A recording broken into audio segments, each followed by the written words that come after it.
Already message चल रहा है।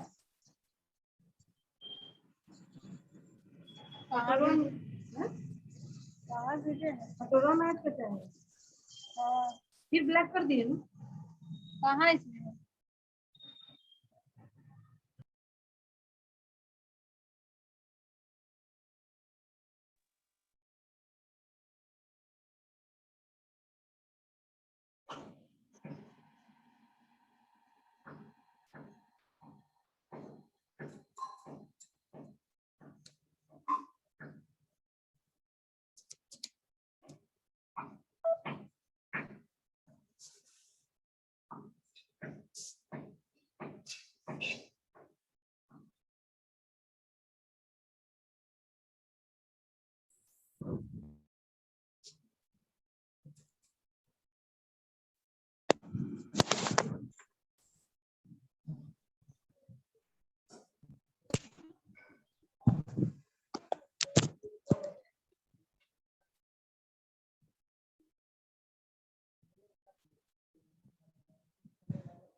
लॉग का वैल्यू पॉजिटिव भी हो सकता है, नेगेटिव भी हो सकता है।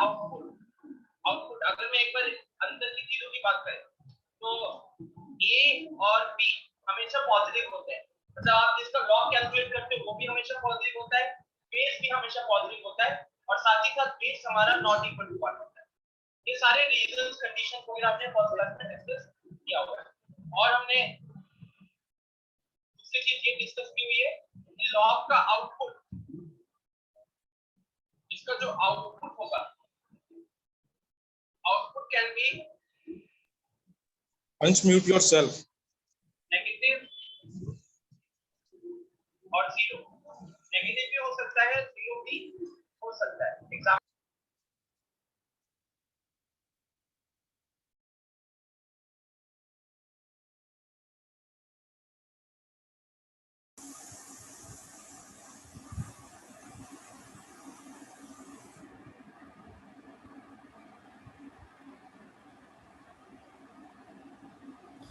Good morning, everyone.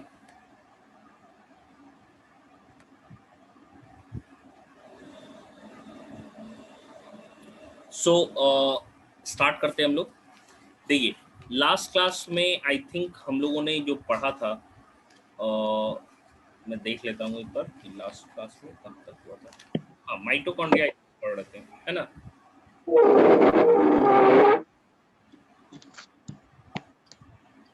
Good morning Ayushi. हम लोग कह रहे हैं कि लास्ट क्लास में हम लोग माइटोकॉन्ड्रिया के बारे में पढ़ रहे थे। एंड मैं बात करूं माइटोकॉन्ड्रिया की, तो माइटोकॉन्ड्रिया के बारे में कुछ पॉइंट्स को हमने लिखा था, कुछ पॉइंट्स को देखा था कि क्या क्या चीज़ें होती हैं। Chris, I am fine. So हम कह सकते हैं कि माइटोकॉन्ड्रिया के बारे में कुछ पॉइंट्स हमने पढ़ा था।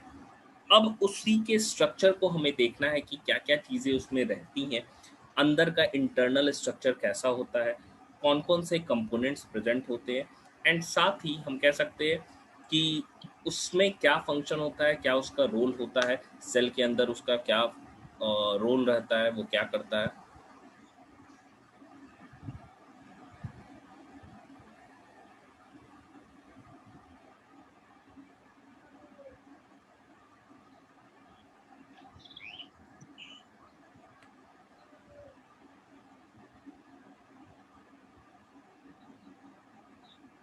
एक मिनट।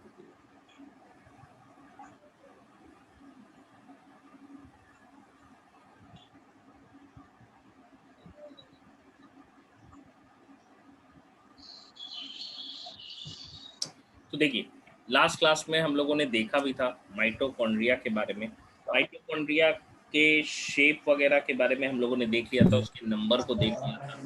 अगर मैं स्टेनिंग की बात करूँ तो हम लोग पढ़ रहे टॉपिक जो है हमारा वो माइटोकॉन्ड्रिया है। इसी को माइटोकॉन्ड्रिया, ठीक है, इसी को हम लोग कंटिन्यू करेंगे माइटोकॉन्ड्रिया पे।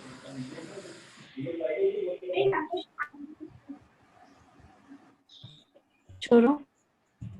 तो माइटोकॉन्ड्रिया की हम बात करें, सबसे पहले हम स्टेनिंग की बात कर रहे हैं।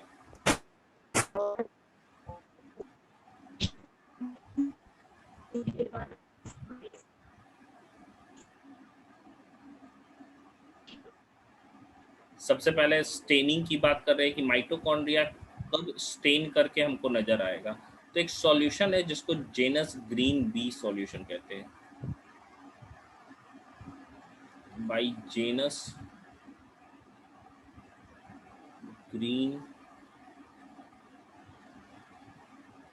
बी, ठीक है।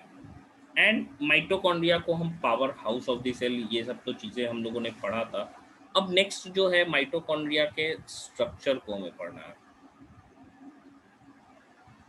नेक्स्ट जो टॉपिक है वो है माइटोकॉन्ड्रिया का structure.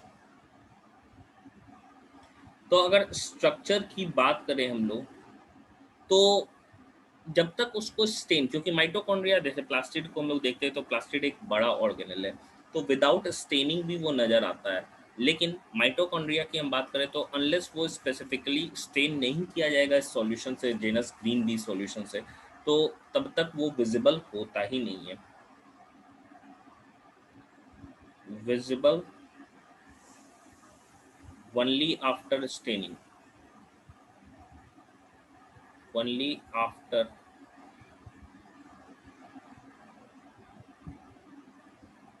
staining, visible only after staining.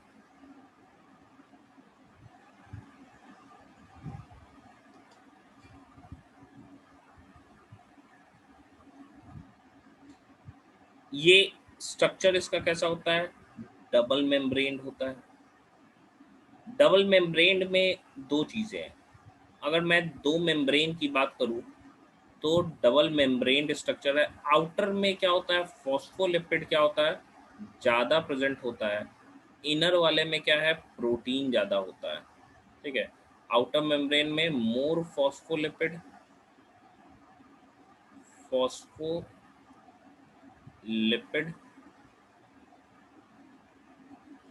And inner membrane में, इनर मेम्ब्रेन में लेस फॉस्फोलिपिड या मोर प्रोटीन हम कह सकते हैं।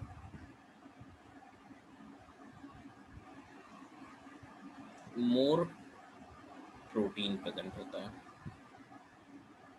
स्टेन कहने का मतलब है जो स्टेनिंग होता है किसी कलर कंपाउंड से, उसको स्टेन करते हैं, दाग लगाते हैं, तभी वो दिखता है।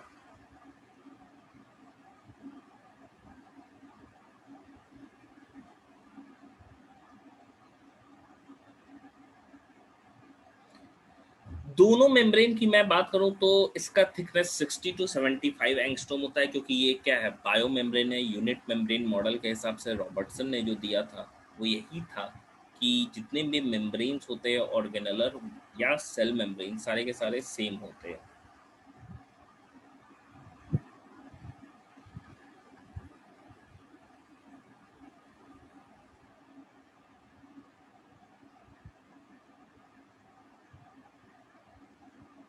Each membrane is 60 to 75 angstrom thick and separated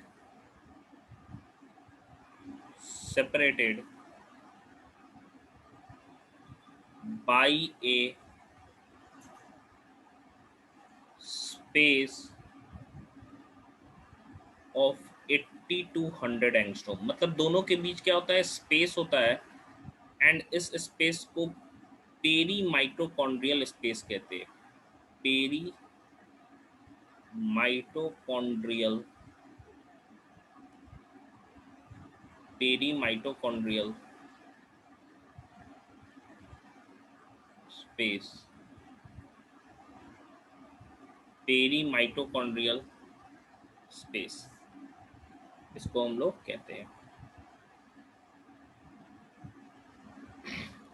and ये स्पेस काफी इंपॉर्टेंट होता है, जिसमें कि फैट्स जो होते हैं वो ऑक्सीडाइज करते हैं, ठीक है। दिस पेरी माइटोकॉन्ड्रियल स्पेस, या इसी को इंटर मेम्ब्रेन स्पेस भी कह सकते हैं हम लोग, this space is very essential for the oxidation of fats.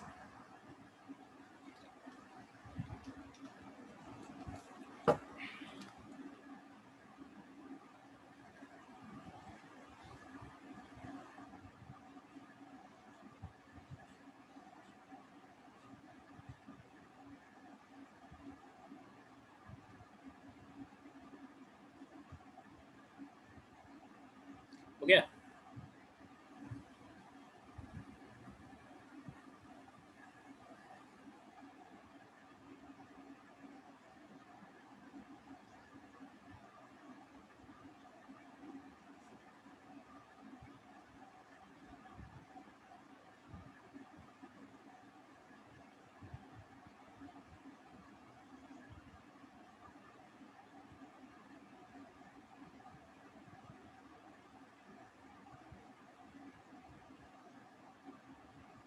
चलिए नेक्स्ट हम लोग देखते हैं।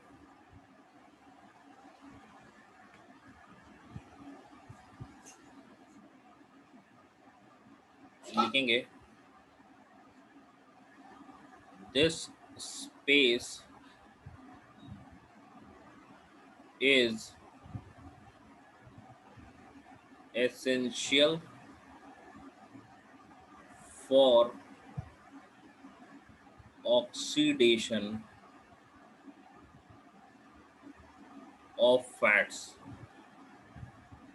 oxidation of fats. This space is essential for oxidation of fats. अगर माइटोकॉन्ड्रिया के आउटर मेम्ब्रेन को हम हटा देते हैं, मान लो कि हम एग्जांपल के तौर पे बोल रहे हैं माइटोकॉन्ड्रिया ये इसका इनर मेम्ब्रेन है, ठीक है, ये वाला हटा देते हैं तो खाली इनर मेम्ब्रेन ही बच जाएगा ऐसे करके। तो अगर आउटर मेम्ब्रेन को हम हटा देते हैं तो जो स्ट्रक्चर बचता है इसको हम लोग माइटोप्लास्ट कहते हैं। जैसे प्रोटोप्लास्ट क्या होता है, प्रोटोप्लाज्म और प्रोटोप्लास्ट में अंतर होता है। प्रोटोप्लास्ट हम लोग कहते हैं अगर हम लोग सेल वॉल को आर्टिफिशियली हटा देंगे किसी ऐसे सेल से जिसमें सेल वॉल प्रेजेंट रहता है तो उसको प्रोटोप्लास्ट कहते हैं हम लोग।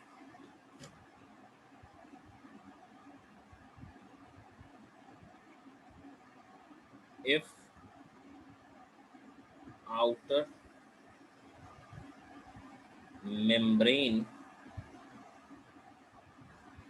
is removed, then it is called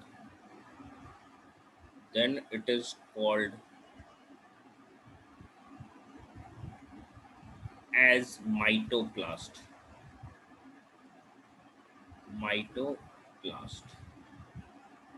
Then it is called as mytoplast. Then it is called as mytoplast.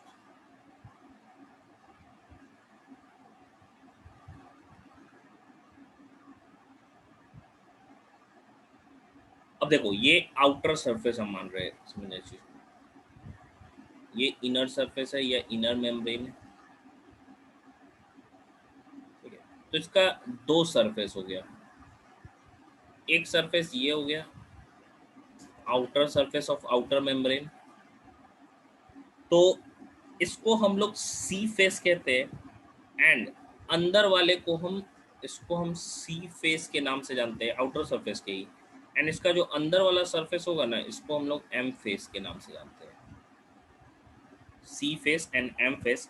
And हम लोग देखेंगे कुछ जो पार्टिकल्स लाइक स्ट्रक्चर्स प्रेजेंट होते हैं जिसका अभी तक कोई वैसा कोई फंक्शन नहीं नोन है, ये कुछ पार्टिकल लाइक स्ट्रक्चर इसके आउटर सरफेस पे अटैच होते हैं, इसको सब यूनिट ऑफ पार्सन्स कहते हैं हम लोग, सब unit of Parsons. Inner membrane inner fold बनाता है अंदर मैट्रिक्स की ओर, जिसको हम लोग क्या कहते हैं, क्रिस्टा कहते हैं, क्रिस्टा कहते हैं। एंड जाहिर सी बात है, जितना ज़्यादा क्रिस्टा होगा उतना ज़्यादा क्या होगा, सरफेस एरिया होगा। जितना ज़्यादा सरफेस एरिया उतना ज़्यादा सेल क्या है, मेटाबॉलिकली एक्टिव है, या माइटोकॉन्ड्रिया मेटाबॉलिकली एक्टिव है। तो वैसा माइटोकॉन्ड्रिया सी, अब देखो क्रिस्टा का जो नंबर है वो भी वेरिएबल होता है, वो वेरी करते रहता है। जो नंबर ऑफ माइटोकॉन्ड्रिया प्रेजेंट होता है, जाहिर सी बात है ये डिपेंड करता है क्रिस्टा के नंबर पे। सॉरी, क्रिस्टा ज़्यादा रहेगा जो माइटोकॉन्ड्रिया ज़्यादा मेटाबॉलिकली एक्टिव होगा।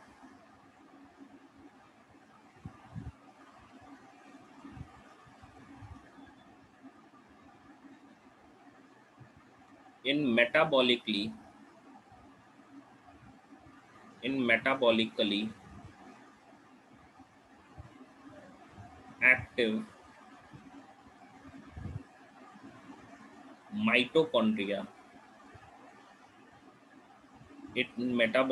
active mitochondria, number of crista is higher, number of crista is higher, number of crista is higher। Crysta का जो नंबर होता है वो काफी ज्यादा होता है।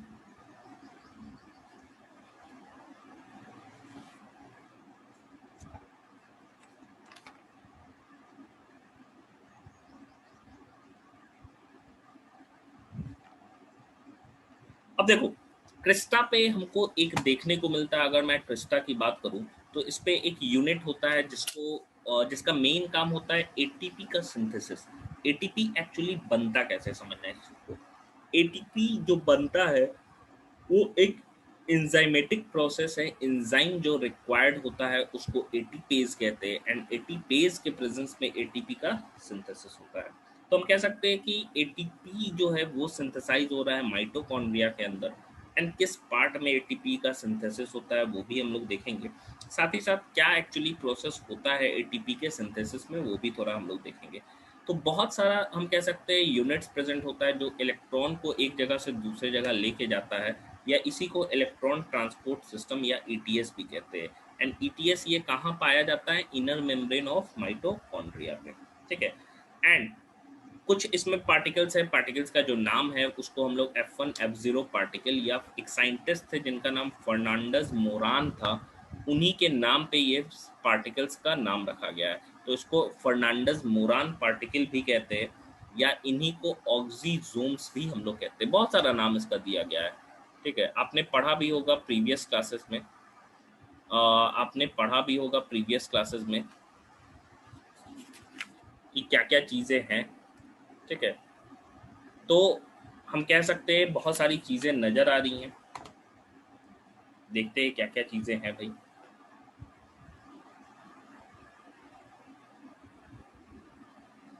हम कह सकते हैं many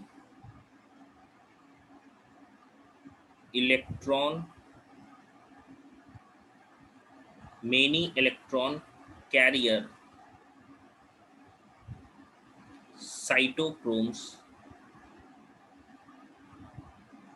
cytochromes are arranged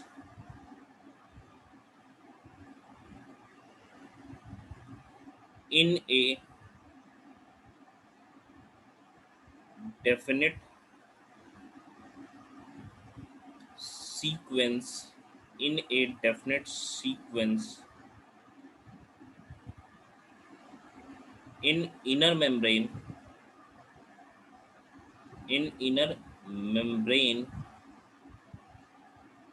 of mitochondria,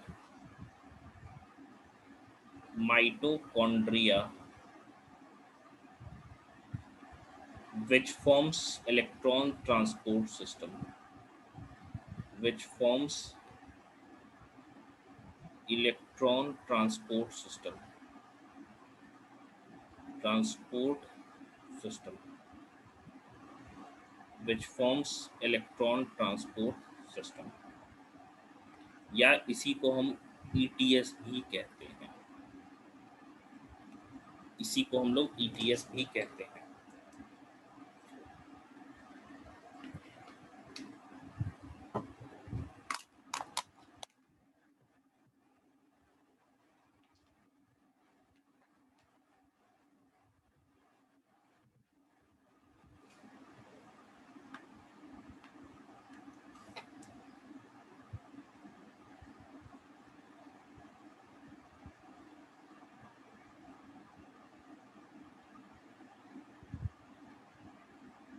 अब यहाँ पे ना समझना बहुत जरूरी है।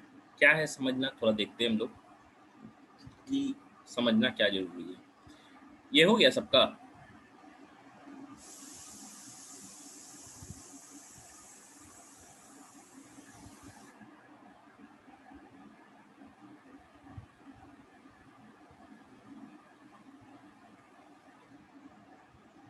हो गया क्या?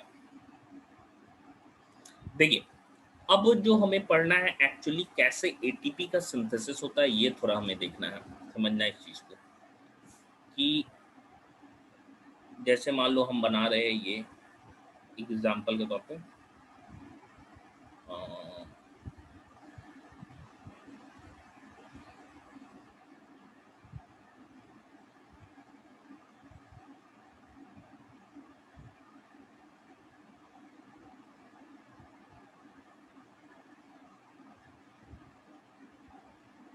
बना दे रहे, फिर आप देखिए।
देखो, ऊपर वाला जो बनाया है वो इनर मेम्ब्रेन है, नीचे वाला जो है वो आउटर मेम्ब्रेन है।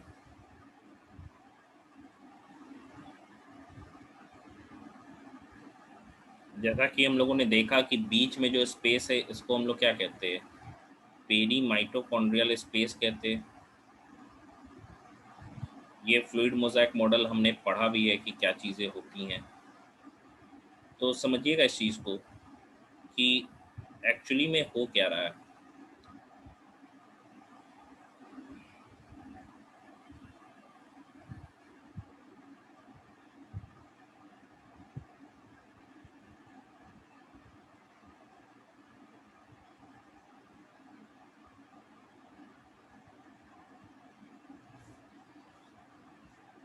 एक्चुअली में हो क्या रहा है, समझो इस चीज़ को कि हम कह सकते हैं यहाँ ये जो स्पेस नज़र आ रहा है भाई हमको, ये हमारा क्या हो गया, इनर मेम्ब्रेन हो गया।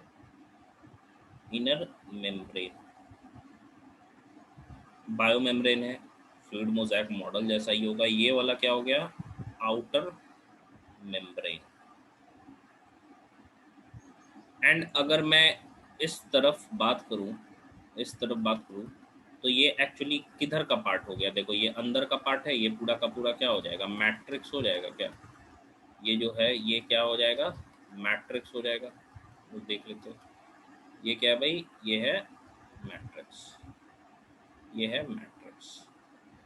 मैट्रिक्स में चीजें क्या क्या रहती हैं, समझिए इस चीज को।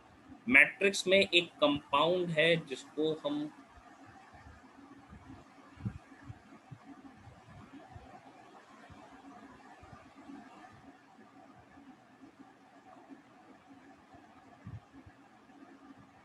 एडीपी कहते हैं, एडिनोसिन डाइफॉस्फेट। बहुत सारा ये रहता भी है, ऐसा नहीं है, बहुत सारा ये रहता है। ऐसा हम सिंबॉलिक बना रहे हैं, ऐसा रहता नहीं है, ठीक है, ट्रायंगल जैसा बना रहे हैं, ऐसा ये रहता नहीं है।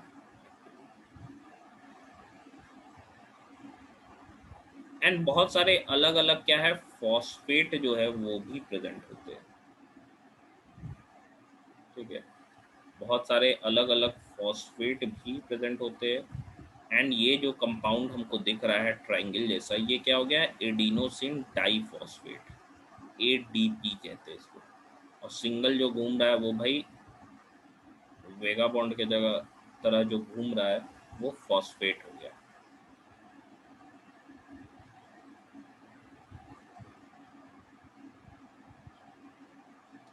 ये हमारा क्या है, एडिनोसिन, एडिनोसिन डाइफॉस्फेट, डाइफॉस्फेट, ठीक है। या इसको हम लोग क्या कह सकते हैं, एडीपी कह सकते हैं, ठीक है।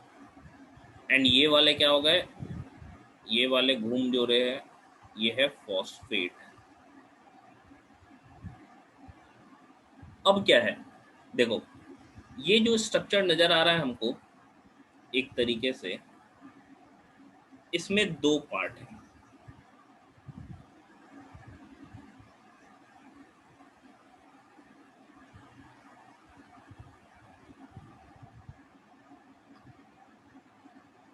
एक नीचे वाला पार्ट ये हमको है, इसको F0 पार्टिकल कहते हैं, F0।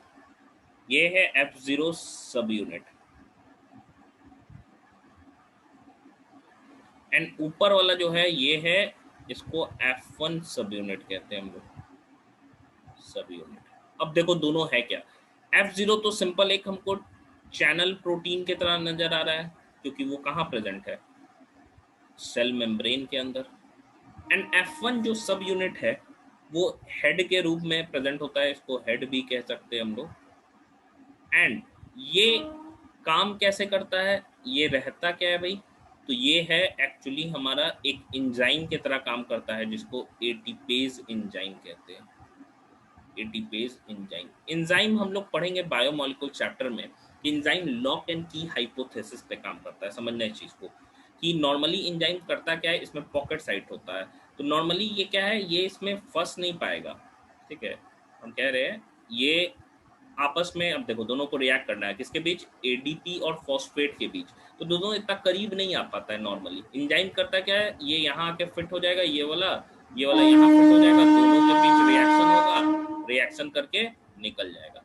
तो नॉर्मल केस में ये क्यों नहीं फिट हो पा रहा है, इसमें तो मैट्रिक्स में एडीपी तो है ही, तो इसका शेप जो है एंजाइम का वो वैसा अभी है नहीं कि उसके अंदर पॉकेट वैसा बना हुआ है कि एडीपी जो है वो आके फिक्स हो जाएगा एंड फॉस्फेट बगल में आके फिक्स हो जाएगा, दोनों के बीच रिएक्शन होगा, तीन जो है एटीपी के रूप में बन के निकल जाएगा। तो ये क्या होता है, कैसे ये शेप चेंज होता है, तो इसका जो अंदर पेरी माइटोकॉन्ड्रियल स्पेस है, इसमें H प्लस का कंसंट्रेशन बढ़ता है एंड H प्लस मूव करना स्टार्ट करता है, इधर से पार होता है। जैसे ही ये इधर से ट्रांस चैनल प्रोटीन है ना, जैसे ही पार होता है तो इसका जो ऊपर वाला हेड है, यानी कि एटीपेज एंजाइम, समझिएगा ध्यान से, बहुत कॉम्प्लिकेटेड चीज है। एटीपी एंजाइम के शेप में चेंज होता है। अब ये शेप ऐसा हो जाता है कि ये एडीपी और फॉस्फेट आपस में फिक्स कर जाता है, इसमें फिक्स हो सकता है एंड दोनों कंबाइन करके एटीपी का फॉर्मेशन करता है। तो दोनों इसमें फिक्स होगा एंड फिक्स होने के बाद क्या है, हम कह सकते हैं इससे क्या बन के निकला, तो ए टी पी, ठीक है, ये क्या बन के निकला, एटीपी, ये बन गया एटीपी। यही चीज हो रहा है, ठीक है, यही चीज हो रहा है। तो समझ में आया सबको, ये दिक्कत है इसमें।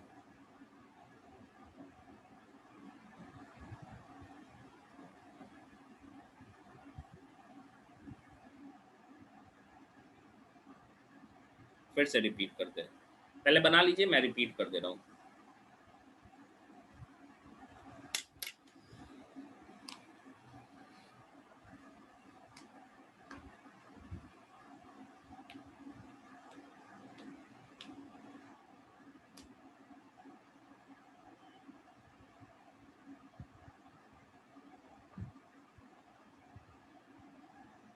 देखो बेसिकली माइटोकॉन्ड्रिया के अंदर एंजाइम्स जो होता है, या हेड को हम कह सकते हैं, हेड एक्चुअली साइट है किस चीज का, ऑक्सीजन के प्रेजेंस में। ऑक्सीजन के प्रेजेंस में क्या होता है, क्या बन रहा है, तो एनर्जी रिच कंपाउंड बन रहा है। कैसा, एटीपी, यानी कि फॉस्फोरस रिच कंपाउंड। तो एरोबिक रेस्पिरेशन को ना एक नाम दिया गया, इसको ऑक्सीडेटिव फॉस्फोराइलेशन बोला जाता है।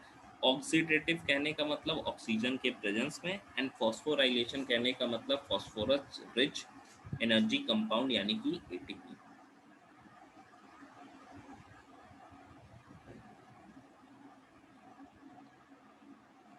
तो देखिए क्या क्या चीज़ें हो रही हैं, ये है हमारा आउटर मेम्ब्रेन, ये inner membrane, peri mitochondrial space हो गया बीच का। ये क्या है भाई, स्पेस नहीं लिखी, ये स्पेस क्या है, इसको पेरी माइटोकॉन्ड्रियल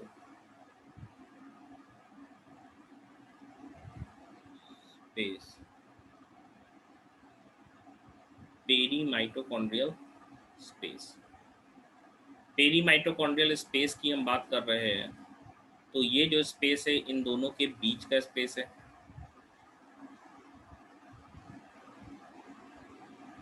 एटीपीज ब्रेक नहीं करता है रौनक, एटीपीज जो है एटीपी को बनाता है। एटीपेज जो एंजाइम है, एटीपेज ये ब्रेक नहीं करता है, ये बनाता है।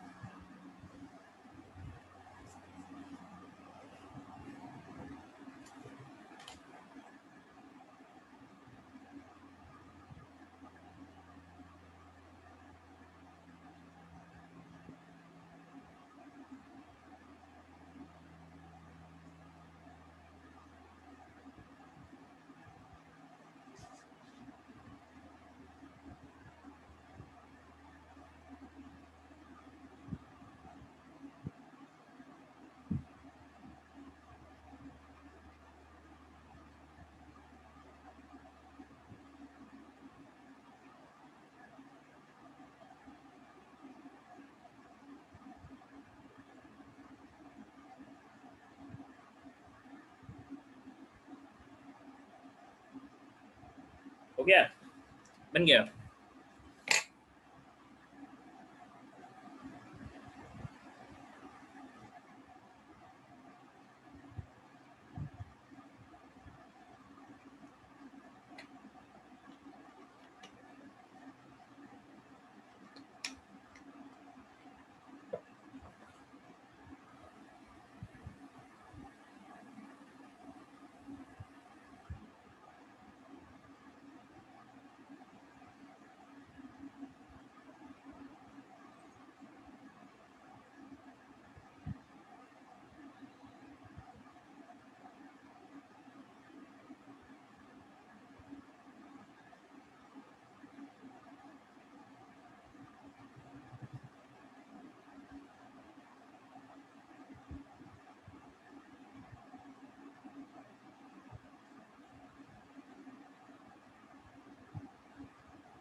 हो गया, चलिए नेक्स्ट हम लोग देखते हैं, नेक्स्ट स्लाइड यूज करते हैं। तो मैंने क्या बोला कि जो इनर क्रिस्टा है उस पे सब यूनिट्स प्रेजेंट होते हैं, जिसको हम लोग फर्नांडिस मोरैन पार्टिकल भी कह सकते हैं, या F1 F0 पार्टिकल भी कह सकते हैं, या उन्हीं को एलिमेंट्री पार्टिकल्स भी कहा जाता है। तो इनर मेम्ब्रेन है भाई, inner membrane is studded, inner membrane is studded with pinhead pinhead particles called oxysomes, called oxysomes or elementary particles, elementary particles,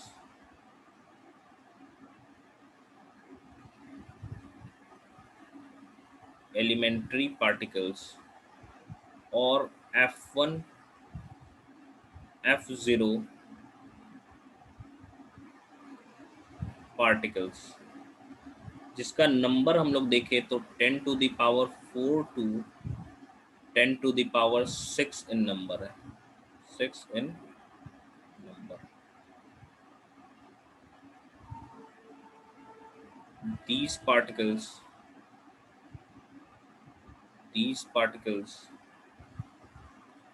first described by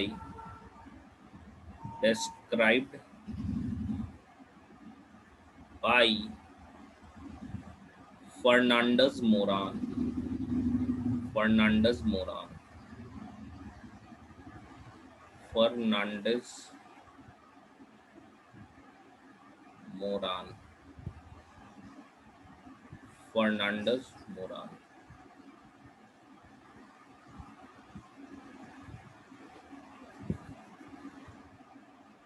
अगर मैं हेड की बात करूं तो हेड में मेनली क्या हो रहा है, oxidative phosphorylation, because the synthesis of ATP takes place in presence of oxygen. ठीक है, तो हेड जो है, the head is the site of head of oxysomes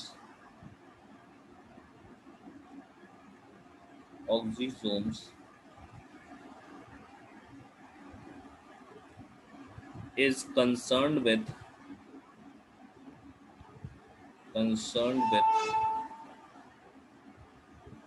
oxidative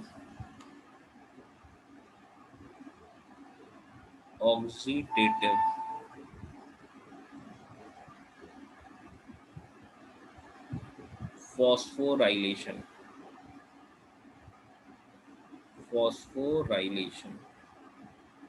oxidative phosphorylation। क्यों कह रहे हैं भाई oxidative phosphorylation?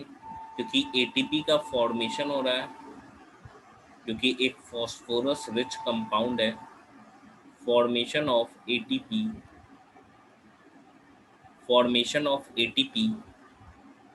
by energy of oxidation, by energy of oxidation, by energy of oxidation। इसी को हम लोग क्या कहते हैं, ऑक्सीडेटिव फॉस्फोराइलेशन कहते हैं।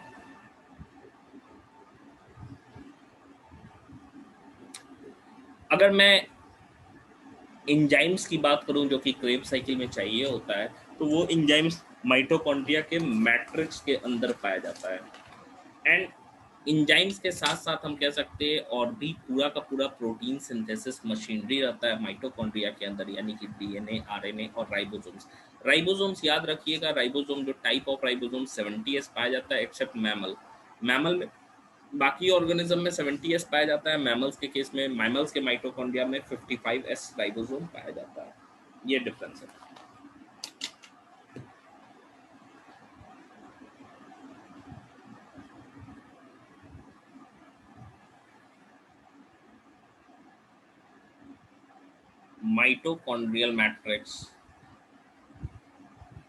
mitochondrial matrix have enzyme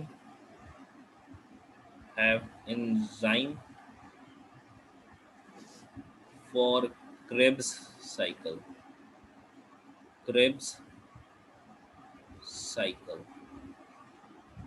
Mitochondrial enzyme matrix have enzyme for Krebs cycle. Krebs cycle हम लोग जब पढ़ेंगे फोटोसिंथेसिस, रेस्पिरेशन, ये सारी चीज़ों को हम पढ़ेंगे प्लांट फिजियोलॉजी में, तो वहाँ जब रेस्पिरेशन इन प्लांट्स पढ़ेंगे वहाँ क्रेब्स साइकिल के बारे में हमें पढ़ना है.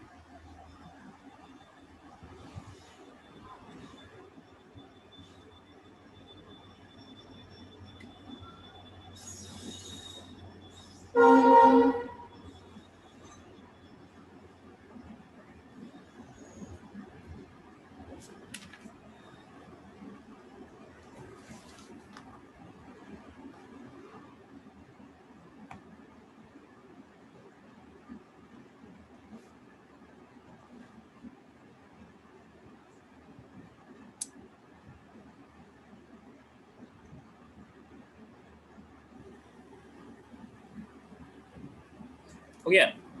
अब देखो ये स्ट्रक्चर तो हम लोगों ने देख लिया, थोड़ा डायग्राम भी बना लेते हैं कि कैसा डायग्राम रहता है. तो अगर शेप वाइज हम लोग बात कर रहे हैं तो सॉसेज शेप ही रहता है.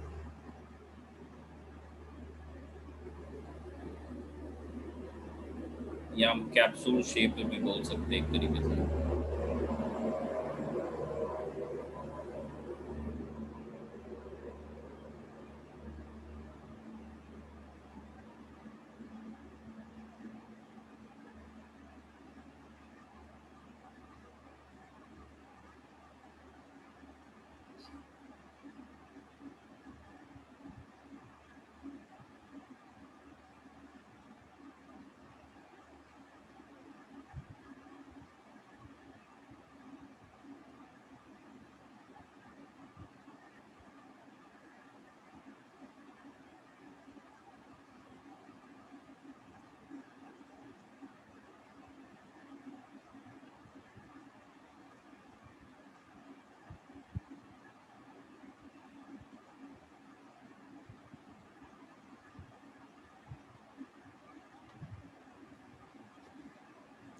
तो देखिए ये आउटर मेम्ब्रेन हो गया, आउटर मेम्ब्रेन.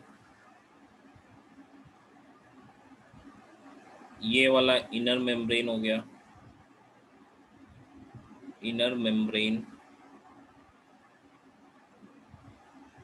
ये जो स्पेस हो गया इसको पेरी माइटोकॉन्ड्रियल स्पेस कह रहे हैं हम लोग, पेरी माइटोकॉन्ड्रियल स्पेस.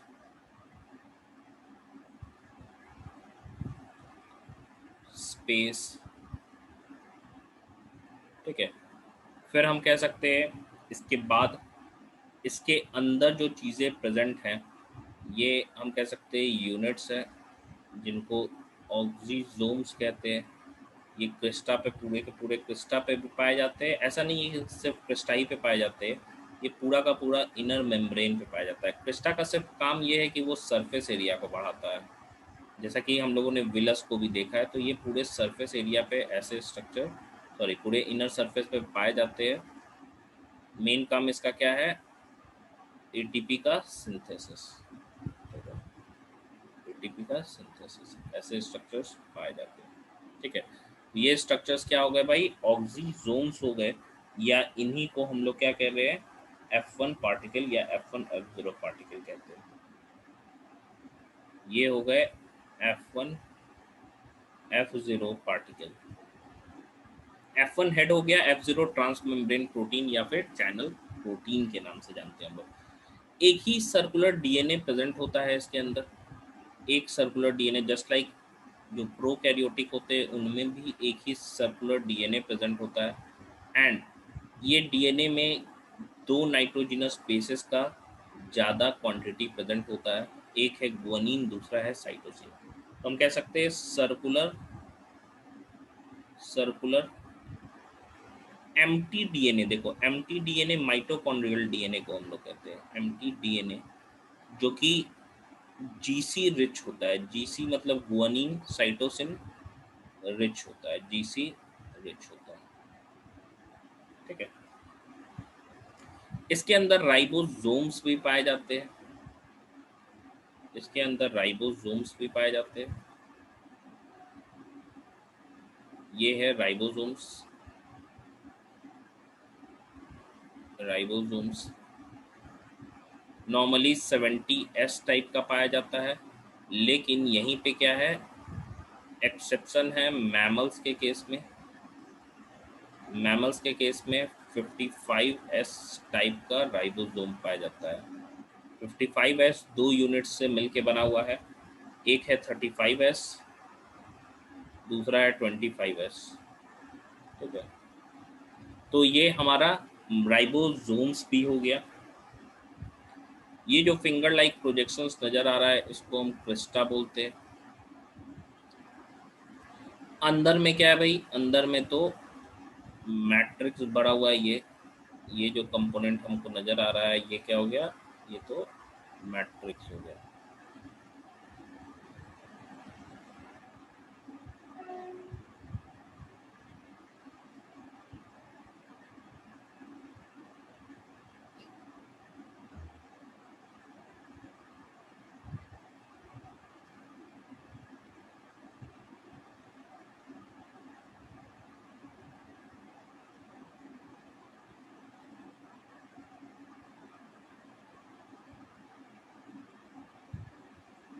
ये कंपोनेंट हमको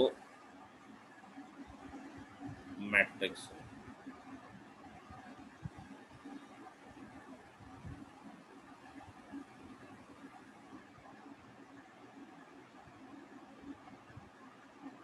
तो ये मैट्रिक्स हो गया।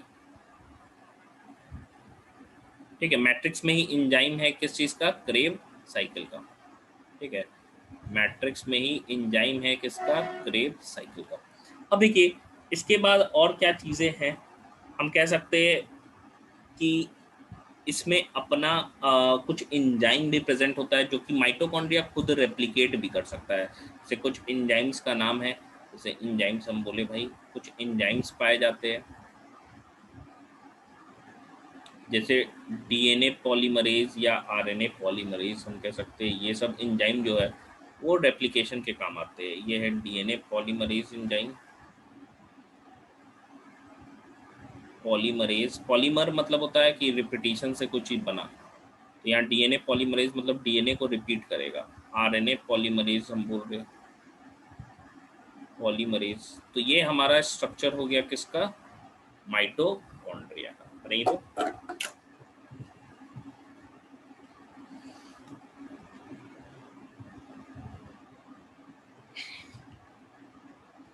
तो बायोजेनेसिस की हम बात करें कि माइटोकॉन्ड्रिया का स्ट्रक्चर रहता कैसा है, तो एक प्रोकैरियोटिक सेल जैसा होता है, क्योंकि उसमें क्या है, राइबोसोम भी 70s टाइप का है। दूसरा क्या है, इसमें डीएनए भी जो होता है वो नेकेड होता है।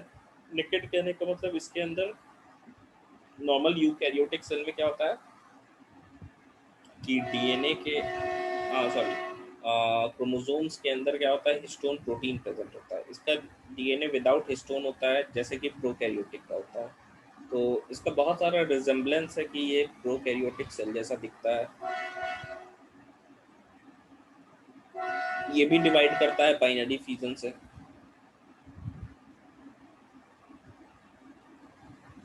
फंक्शन की बात करें तो मेन फंक्शन तो एटीपी का सिंथेसिस ही हो गया, जिसको हम लोग power house of the cell कह सकते हैं। और भी कुछ फंक्शन होता है, पढ़ेंगे हम लोग, जेनेटिक्स पढ़ेंगे तो एक आएगा वहाँ पे साइटोप्लाज्मिक इनहेरिटेंस, वहाँ उस चीज़ को जानना है, उसमें माइटोकॉन्ड्रिया का।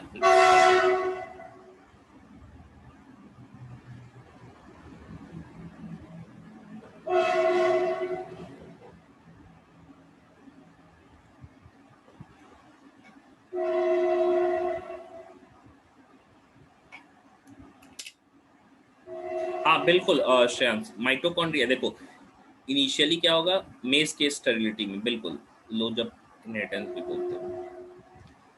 हम कह सकते हैं कि श्रेयांश एकदम सही है। माइटोकॉन्ड्रिया क्या है, माइटोकॉन्ड्रिया अपने आप में एक प्रोकैरियोटिक सेल है।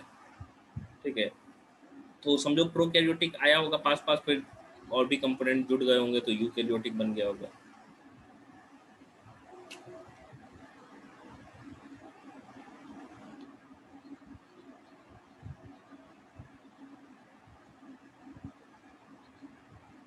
तो ये हम लोगों का माइटोकॉन्ड्रिया का स्ट्रक्चर हो गया। नेक्स्ट हमको इसके फंक्शंस को देखना है बस, और ओरिजिन, फिर हम लोग प्लास्टिड में एंटर कर जाएंगे।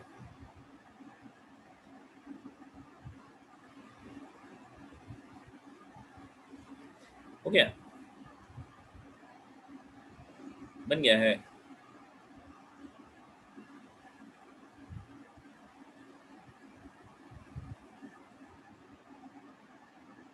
नहीं, यही है रौनक कि अलोन एग्जिस्ट नहीं कर सकता है, इसीलिए ये ऑर्गेनेल में कंसीडर किया गया, लेकिन इसका माना जाता है कि इसका ओरिजिन एक प्रोकैरियोटिक सेल से हुआ होगा।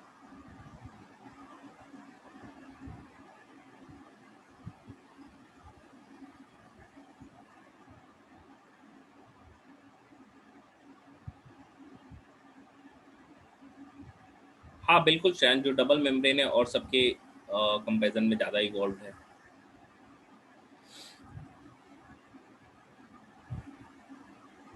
चलिए नेक्स्ट हम टॉपिक देखते हैं फंक्शंस के बारे में। Functions,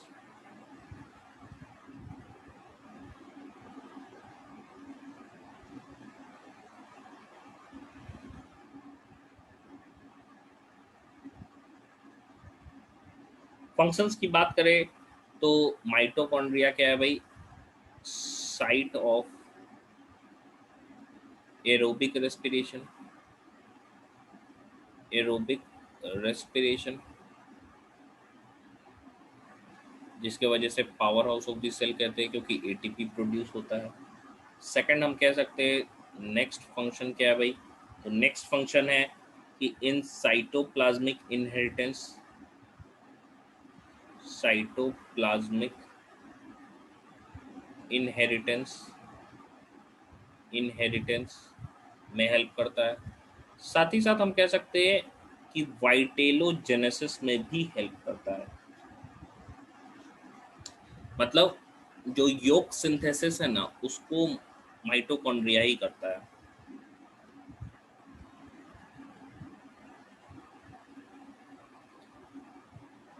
help in vitellogenesis, vitellogenesis in oocytes,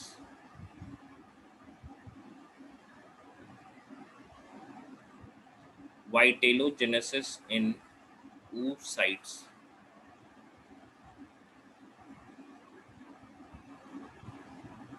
mitochondria of oocyte को हम योग न्यूक्लियाई कहते हैं। माइटोकॉन्ड्रिया oocyte हम लोग कहते हैं ओवम को, माइटोकॉन्ड्रिया ऑफ oocyte, इसको हम लोग क्या कहते हैं? योग न्यूक्लियाई, योग न्यूक्लियाई।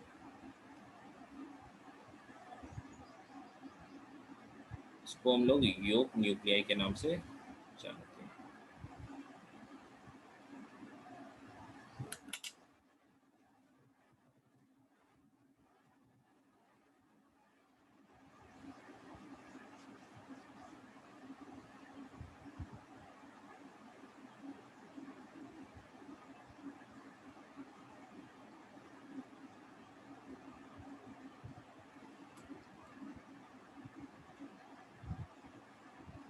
oocyte क्या है? oocyte है भाई, हम कह सकते हैं जो एग है ना, ओवम, उसी को oocyte कहते हैं। उसका पहले का स्टेज है ओवम का, oocyte। नेक्स्ट टॉपिक है बायोजेनेसिस।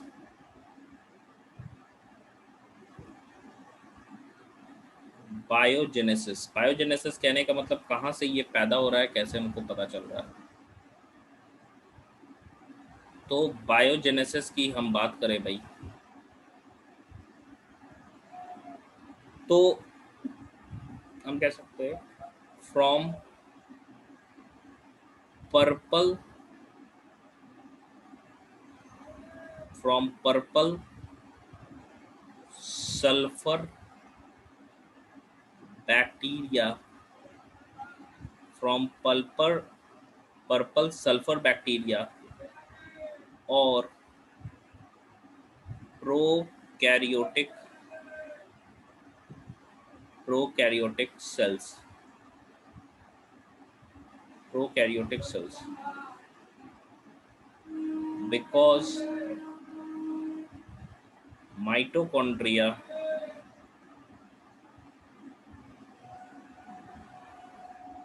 are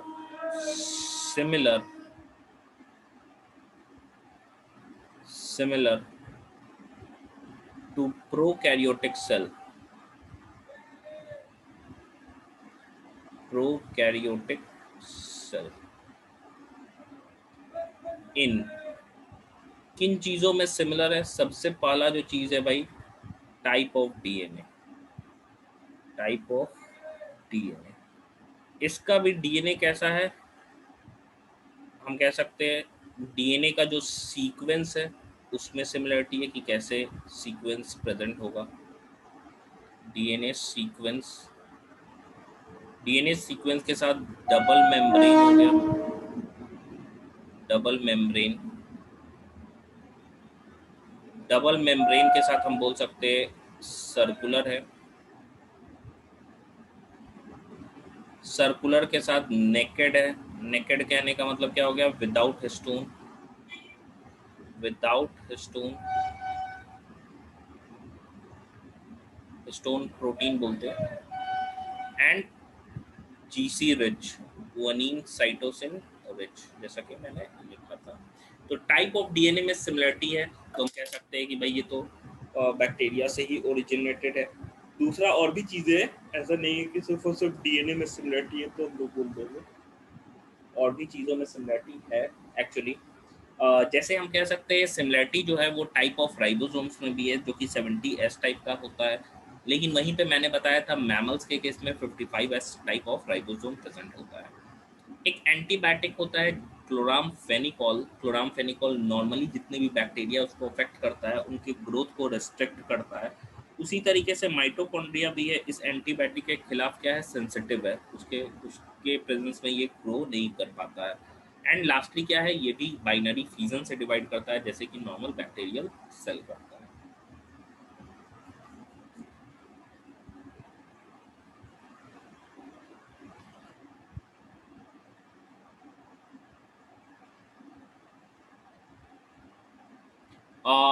नहीं, साइटोप्लाज्म में होता है।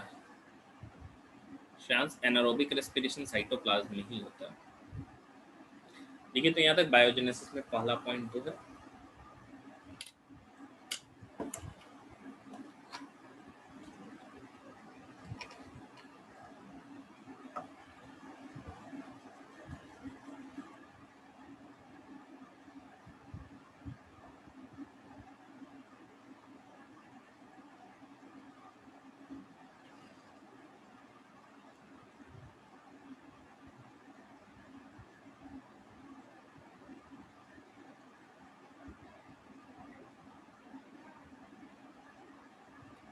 सेकंड, टाइप ऑफ राइबोसोम्स की हम बात कर रहे हैं। Type of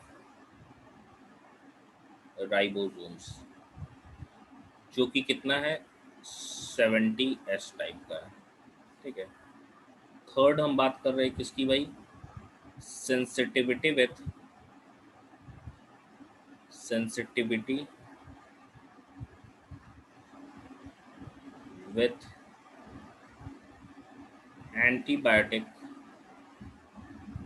antibiotic chloramphenicol. Antibiotic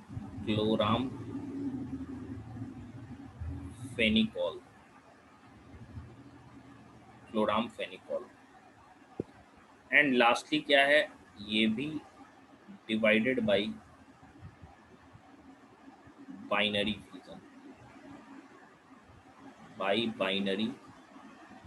fission. Divided by binary fission.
हो गया। नेक्स्ट देखिए, नेक्स्ट हम लोग बात कर रहे हैं प्लास्टिड्स की। नेक्स्ट ऑर्गेनेल है प्लास्टिड्स। प्लास्टिड्स की हम बात करें तो सबसे पहले ये कहाँ पाया जाता है, तो ऑलमोस्ट ऑल प्लांट सेल में पाया जाता है। ऑलमोस्ट ऑल प्लांट सेल्स सब में पाया जाता है।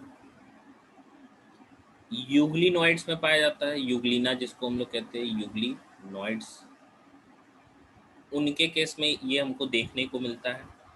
एंड ये इजीली विजिबल होते हैं,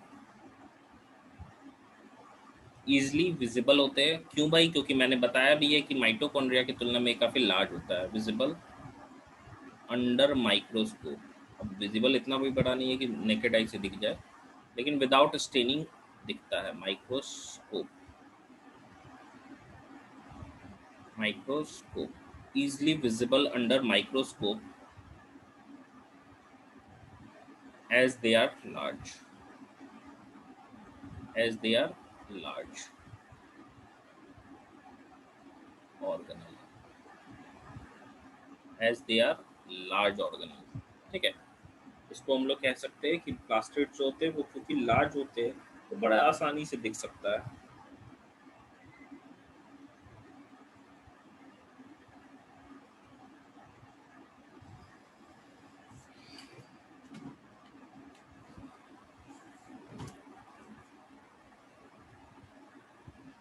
अब देखो, प्लास्टिड जो है बेसिकली 3 तरीके का होता है on the basis of type of pigment present in it. पहला जो होता है उसको क्रोमोप्लास्ट कहते हैं, दूसरा होता है क्लोरोप्लास्ट, ग्रीन प्लास्टिड वाला, colourful plastid other than green, and तीसरा जो होता है वो ल्यूकोप्लास्ट के नाम से हम लोग जानते हैं। जितने भी प्लास्टिड है सारे के सारे एक इनिशियल लैमेलर स्ट्रक्चर का फॉर्मेशन होता है, उसी से निकलते हैं। तो उस लैमेलर स्ट्रक्चर को हम प्रोप्लास्टिड के नाम से जानते हैं। एंड जितने भी प्लास्टिड है वो एक दूसरे में आसानी से ट्रांसफॉर्म कर लेते हैं, क्योंकि सबका ओरिजिन जो है वो सेम होता है। मतलब क्लोरोप्लास्ट क्रोमो बन जाएगा, क्रोमो ल्यूको बन जाएगा, ल्यूको जो है वो क्लोरो बन जाएगा, ये सारी चीज़ें होते रहती हैं। लेकिन एक एक्सेप्शन याद रखिएगा कि क्रोमोप्लास्ट है कभी भी वो क्लोरोप्लास्ट में ट्रांसफॉर्म नहीं होता है। Chromo never transforms into chloroplast.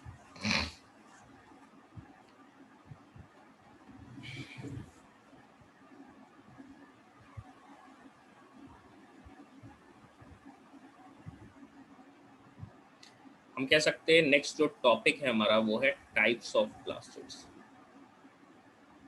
Types of plastids, types of plastids.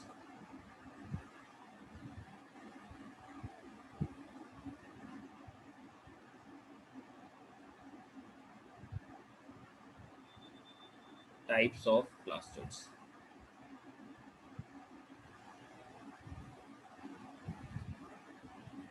पहला हम बोल रहे हैं क्रोमोप्लास्ट। क्रोमोप्लास्ट्स,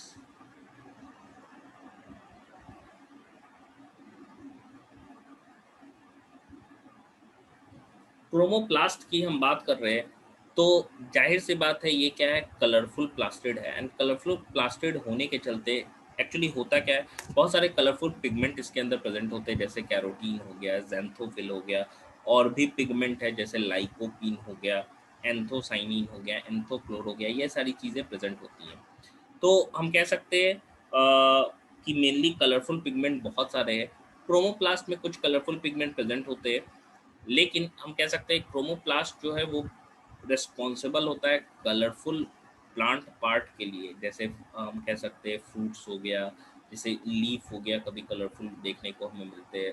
फिर हम कह सकते हैं जो पेटल्स है उनमें कलर जो है वो मेनली क्रोमोप्लास्ट के चलते नहीं होता है, सेल सैप के चलते होता है। जो टोनोप्लास्ट यानी कि वैक्यूल के अंदर कुछ कलर पिगमेंट होते हैं, जैसे येलो कलर पिगमेंट एंथो क्लोर हो गया, एंथोसाइनिन ब्लू या वॉयलेट कलर पिगमेंट हो गया, ये सारी चीज़ें उसमें रहती हैं जिसकी वजह से हम कह सकते हैं कि वो कलरफुल दिखता है। तो क्रोमोप्लास्ट के चलते फ्लावर पेटल कलरफुल नहीं होता है, instead of it it is colourful due to presence of cell sap. ठीक है, तो क्रोमोप्लास्ट क्या है भाई, in it fat soluble pigments, fat soluble carotenoid pigment, carotenoid pigments, pigments. अब कैरोटीनॉइड पिगमेंट्स कौन कौन से हो गए? लाइक आपके क्या हो गए?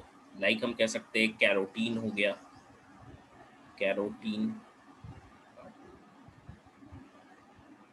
Like carotene. फिर क्या हो गया? ज़ैंथोफिल्स, ज़ैंथोफिल्स,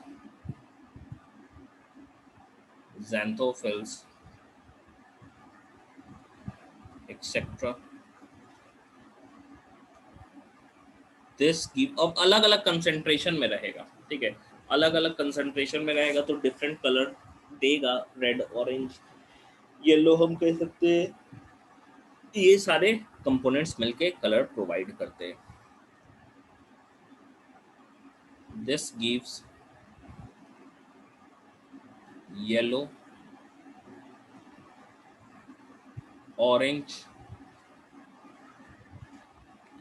और red color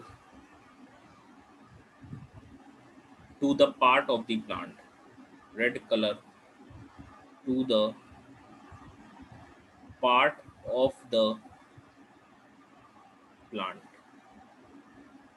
to the part of the plant.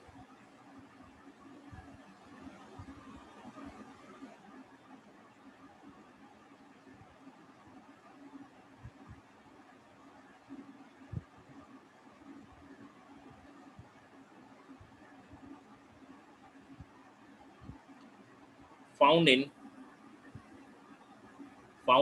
Pericarp, pericarp कहते हैं फ्रूट वॉल को, pericarp and petals, but color of petals, color of petals is mainly due to, mainly due to water soluble pigment. देखो chromoplast के अंदर fat soluble pigment रहता है and नहीं, chromoplast के चलते येलो नहीं होते सेल्स, वहाँ लॉस ऑफ क्लोरोफिल होता है, उसको क्लोरोसिस बोलते हैं। वहाँ क्लोरोफिल है पहले, फिर लॉस कर गया तो येलो हो गया। Due to water soluble, water soluble pigments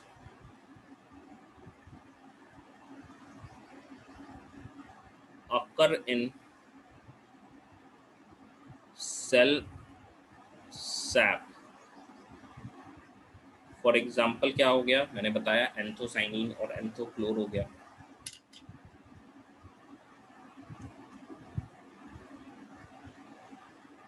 यहाँ तक लिखी तो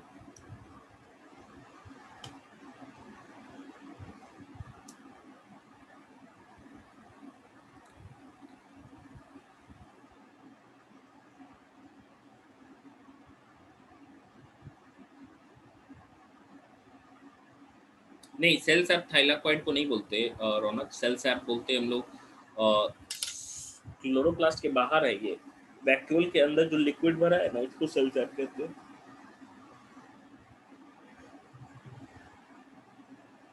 तो वैक्यूल के अंदर मेनली जो लिक्विड है वो तो वाटर ही ना है,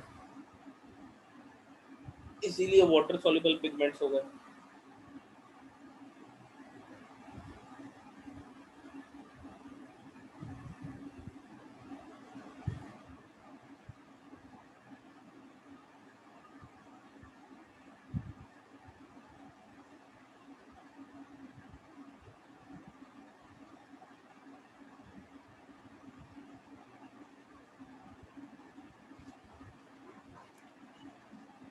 हो गया, चलिए। फॉर एग्जाम्पल एंथोसाइनिन, एंथोसाइनिन,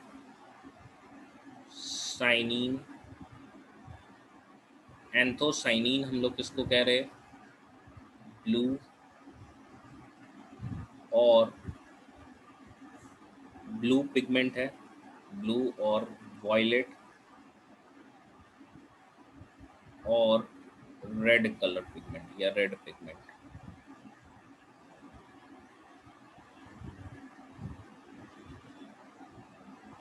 फिर क्या हो गया, एंथोक्लोर हो गया, एंथोक्लोर हो गया, ये येलो पिगमेंट हो गया, येलो पिगमेंट।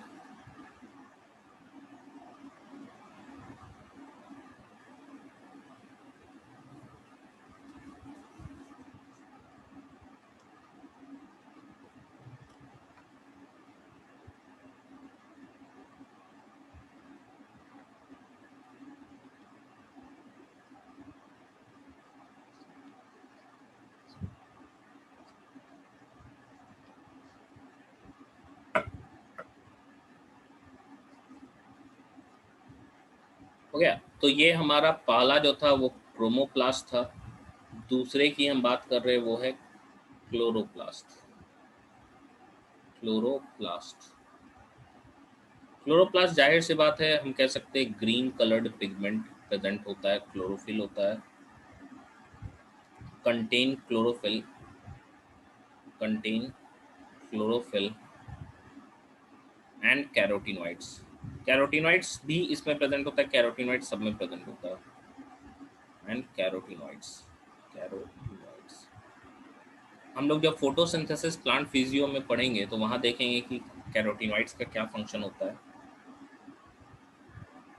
अगर मैं क्लोरोप्लास्ट की बात करूँ तो ये ग्रीन कलर्ड प्लास्टिड है, ग्रीन कलर्ड प्लास्टिड, ठीक है। और साथ ही साथ हम कह सकते हैं क्लोरोप्लास्ट की हम बात करें तो परफॉर्म फोटोसिंथेसिस। फोटोसिंथेसिस जाहिर सी बात है ग्रीन होगा, सोलर एनर्जी को ट्रैप करता है क्लोरोफिल एंड फोटोसिंथेसिस परफॉर्म करता है। लास्ट जो है हमारा वो क्या हो गया, ल्यूकोप्लास्ट। ल्यूकोप्लास्ट ल्यूकोप्लास्ट का नाम ल्यूकोप्लास्ट इसलिए पड़ा क्योंकि वो क्या है, वाइट कलर्ड प्लास्टिड है, वाइट कलर्ड प्लास्टिड है। वाइट क्यों है भाई, क्योंकि no pigment is present, no pigment is present, इसीलिए इसको हम लोग क्या कह रहे हैं, ल्यूकोप्लास्ट कहते हैं। एंड ल्यूकोप्लास्ट का मेन काम अगर पिगमेंट नहीं है तो क्या करेगा, storage of food, storage of food. Storage of food के आधार पे 3 तरह का ल्यूकोप्लास्ट हमको देखने को मिलता है, ठीक है। कौन कौन सा, एक जो होता है उसको एमाइलोप्लास्ट कहते हैं, एमाइलोप्लास्ट, जो कि स्टार्च स्टोर करता है। दूसरा जो होता है उसको एल्यूरोप्लास्ट कहते हैं, जो कि प्रोटीन स्टोर करता है, प्रोटीन, ठीक है। तीसरा जो है वो इलायोप्लास्ट होता है, इलायोप्लास्ट, जो कि हम कह सकते हैं ऑयल्स को स्टोर करता है, ऑयल्स या फैट। तो 3 तरह का हमको दिख भी रहा है यहाँ पे। एक क्या हो गया, एमाइलोप्लास्ट हो गया, एल्यूरोप्लास्ट हो गया एंड इलायोप्लास्ट हो गया।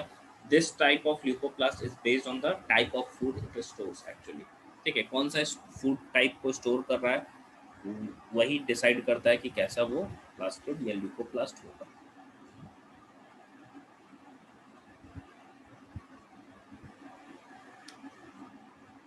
देखिए तो यहाँ तक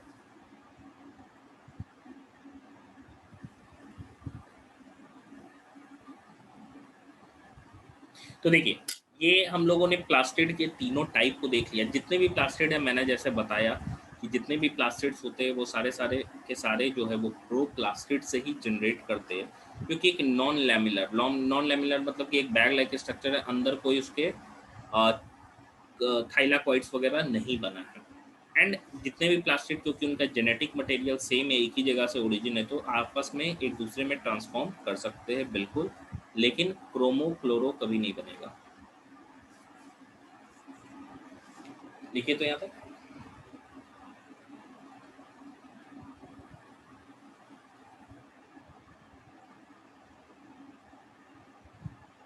हो गया। चलिए, 2 पॉइंट है, खाली लिख लेते हैं। स्टार मार्क करके लिखेंगे हम लोग। All types of plastids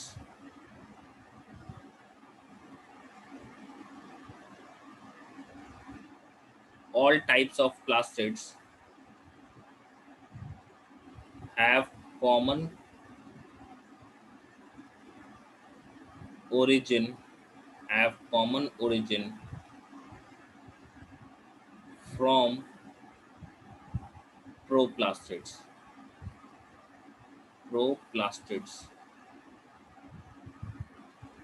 have common origin from proplastids,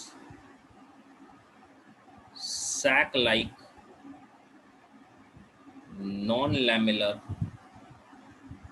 non-lamellar structure. Sac-like, non-lamellar structure.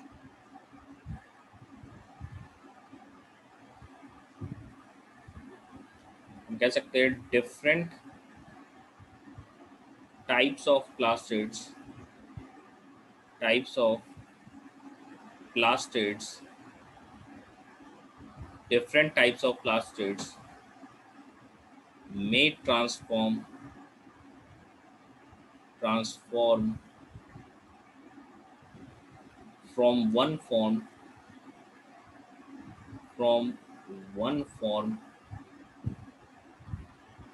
to another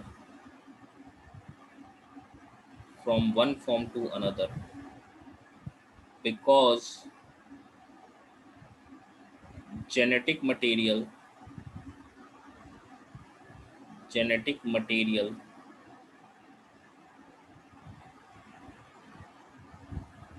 is similar। यहीं पे एक पॉइंट है हमारे पास, वो ये है कि but chromoplast never transforms into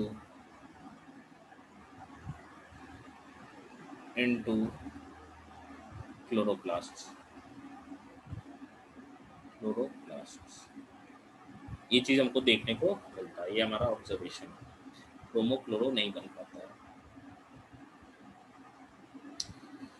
तो इसी के साथ हम लोगों का एक ब्रीफ इंट्रो खत्म हो गया प्लास्टिड का। लेक्चर्स जो है लगभग हम कह सकते हैं अगले वीक में ये चैप्टर खत्म ही हो जाएगा।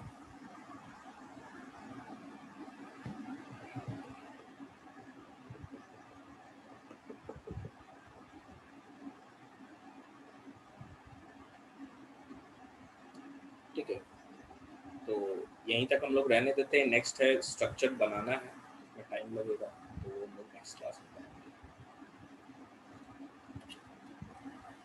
किसी को कुछ पूछना है तो पूछ सकते हैं। चैप्टर खत्म हो जाएगा तो कहूँ तो इस चैप्टर का कराएंगे। चैप्टर खत्म हो जाने दीजिए, कहूँ जरूर करवाएंगे।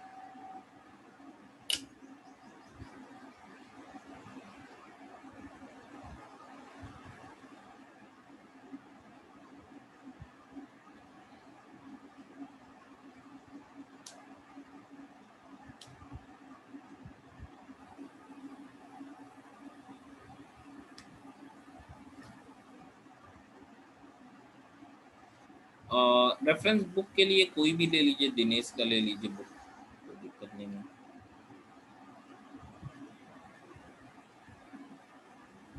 एटीपी और एटीपी सिंथेज एक ही चीज है, एटीपीज और एटीपी सिंथेज कोई डिफरेंस नहीं।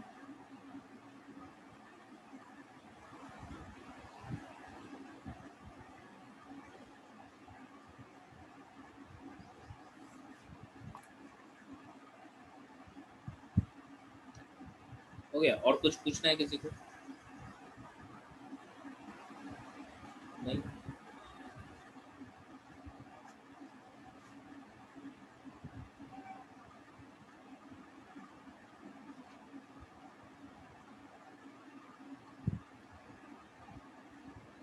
चलिए तो एंड कर रहे हैं।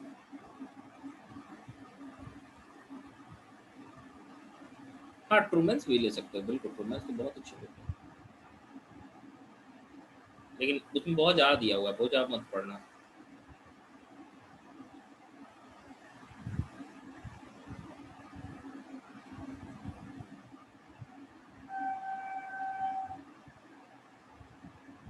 चलिए, तो नेक्स्ट क्लास में हम लोग मिलते हैं।